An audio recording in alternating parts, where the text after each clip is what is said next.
Kolkata case सभी wait कर रहे हैं कि कब दोषी को फांसी होगी और जल्दी ही फांसी होने भी वाली है, क्योंकि दोषी चिल्ला चिल्ला कर यही बोलने जा रहा है कि मुझे बचा लिया जाए, क्योंकि मुझे फंसाने की कोशिश की जा रही है। मैं दोषी नहीं हूँ, असल दोषी कोई और है। लेकिन जानने वाली बात सिर्फ ये है कि असल दोषी कौन है, वो भी पुलिस की रडार पर आ चुका है। अब जल्दी ही जो दूसरे दोषी हैं उनको भी सख्त से सख्त सजा हो सकती है, क्योंकि संजय राय तो दोषी है ही, उसके साथ संदीप घोष और भी जो डॉक्टर इस केस में शामिल है उनको बाहर निकाला जाएगा और उनको सजा दिलाई जाएगी, क्योंकि सीबीआई ने अब ये फाइनल कर दिया है कि जो भी दोषी ने किया है उनको पता चल चुका है और जल्दी ही वो दुनिया के सामने लाए जाएंगे। क्योंकि जो बातें निकलकर सामने आ रही है उनसे ये बात तो क्लियर होती है कि उसका करैक्टर कैसा था, और साथ ही साथ उस पर ईडी का भी शिकंजा कसा हुआ था, क्योंकि कुछ ऐसे दस्तावेज मिले थे, कुछ ऐसी चीजें मिली थी जिसके वो जवाब सही तरीके से नहीं दे सका, और इसलिए ईडी का शिकंजा भी कसा हुआ है संदीप घोष के ऊपर। और उसके साथ ही दूसरी बात ये सामने आ रही है कि जो बेटी की हत्या हुई है उसमें इसका पूरा हाथ है, क्योंकि जो बातें निकलकर सामने आ रही हैं उससे एक बात यही क्लियर होती है कि उसका मेन दोषी यही है। इसके द्वारा सारा कुछ कहा गया था, इसके द्वारा सारी प्लानिंग की गई, खुद प्लानिंग करने के बाद मोहरा किसी और को बनाया गया था, और उसी के साथ कुछ बातें ऐसी हॉस्पिटल की सामने आई है जो सुनते हैं तो पता चलता है कि हॉस्पिटल में आखिर चल क्या रहा था, क्या कुछ वहां पर हो रहा था।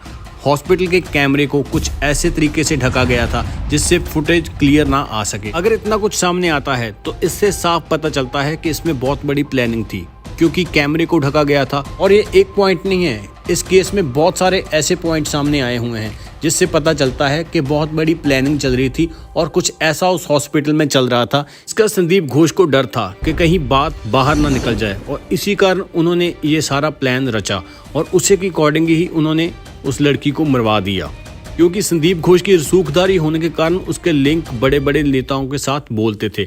और यही कारण रहा है कि जब भी उस घटना को अंजाम दिया जाता है उसके बाद बहुत लेट रिपोर्ट लिखाई जाती है। इसमें सोचने वाली सबसे बड़ी बात ही यही है कि उस केस को सुसाइड केस बताने की कोशिश की जाती है कि लड़की ने सुसाइड कर लिया है, उसके घर वालों को यही बताया जाता है। ऐसे ही छोटी छोटी बातों से पता चलता है कि कितनी बड़ी प्लानिंग के साथ ये सारा कुछ किया गया था, क्योंकि जब लड़की के घर वालों को ये बताया जाता है कि सुसाइड केस है, इसको उछाला ना जाए, इसको बंद कर दिया जाए, तो लड़की के घर वालों ने इस बात को उठाना शुरू किया। सूत्रों की माने तो यही पता चलता है, क्योंकि संदीप घोष ने जो प्लानिंग की थी उसके अकॉर्डिंग अगर कोई बात ना उठाता, अगर लड़की के घर वाले ये सोच लेते कि हाँ हमारी लड़की ने सुसाइड कर लिया है, और बात बंद हो जाती और पोस्टमार्टम के बाद उसका संस्कार हो जाना था और सारी बात दब जानी थी। लेकिन ऐसा होता नहीं, बात उठाई जाती है। जैसे ही इस बात का फैलाव होना शुरू हो जाता है तो संदीप घोष को भी डर लगना शुरू हो जाता है कि इसमें कुछ ना कुछ गड़बड़ी हो सकती है, तो वो सबूत मिटाने की कोशिश करते हैं।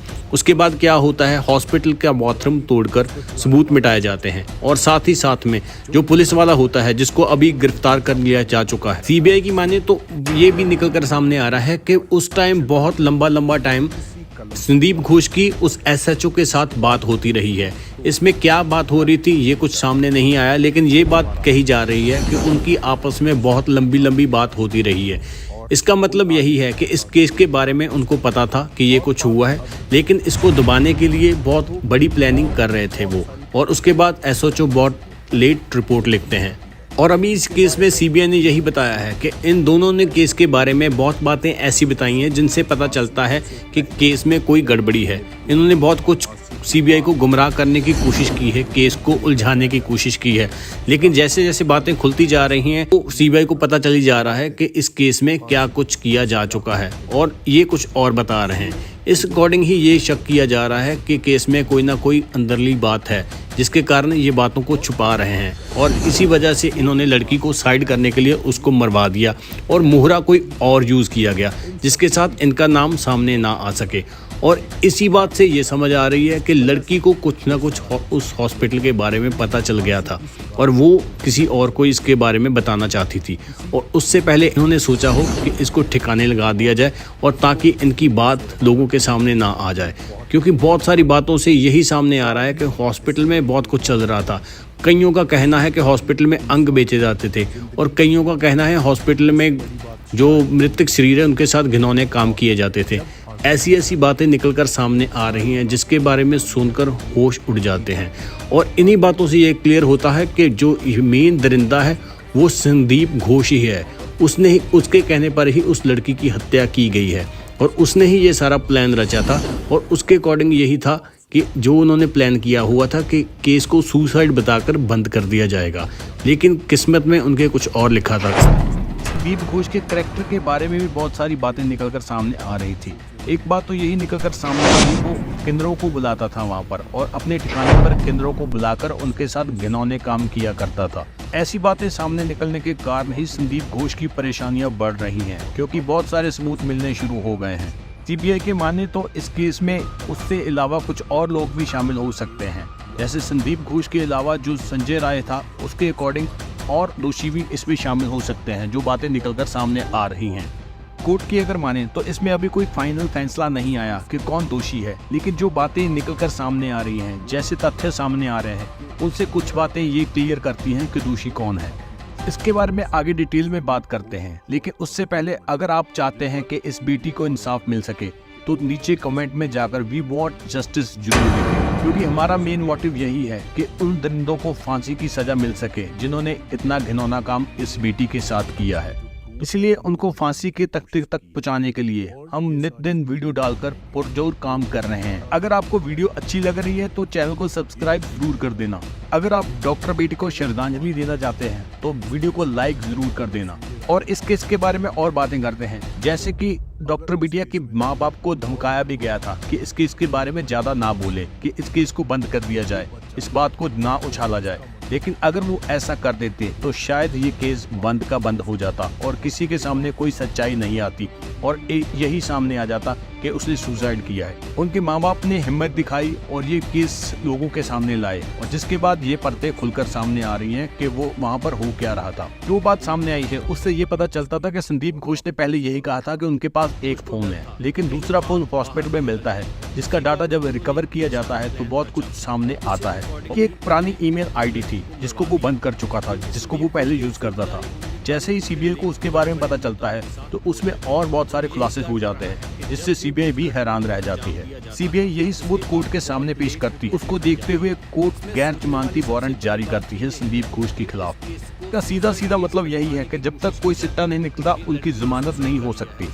ऐसा फैसला जब आता है तो संदीप घोष कोर्ट के सामने गिड़गिड़ाता है और हाथ जोड़कर माफी मांगता है और रोता है कि उसको जमानत दे दी जाए, क्योंकि उसकी सेहत अच्छी नहीं है और उसको डायबिटीज जैसी कई बीमारियां हैं और इसी के साथ उसको दिल की बीमारी के कारण वो कोर्ट में मिन्नतें करता है कि उसको बेल दे दी जाए, लेकिन कोर्ट के द्वारा इसको रिजेक्ट कर दिया जाता है। इसी तरह जो नई बात निकलकर सामने यही आई थी कि उन्होंने किन्नरों का भी शोषण किया है। ये खुलासा भी हैरानीजनक है कि किन्नरों को वहाँ पर बुलाया जाता था संगीत घोष के द्वारा, रात भर उनको वहाँ पर रखा जाता था और उनके साथ घिनौने काम किए जाते थे।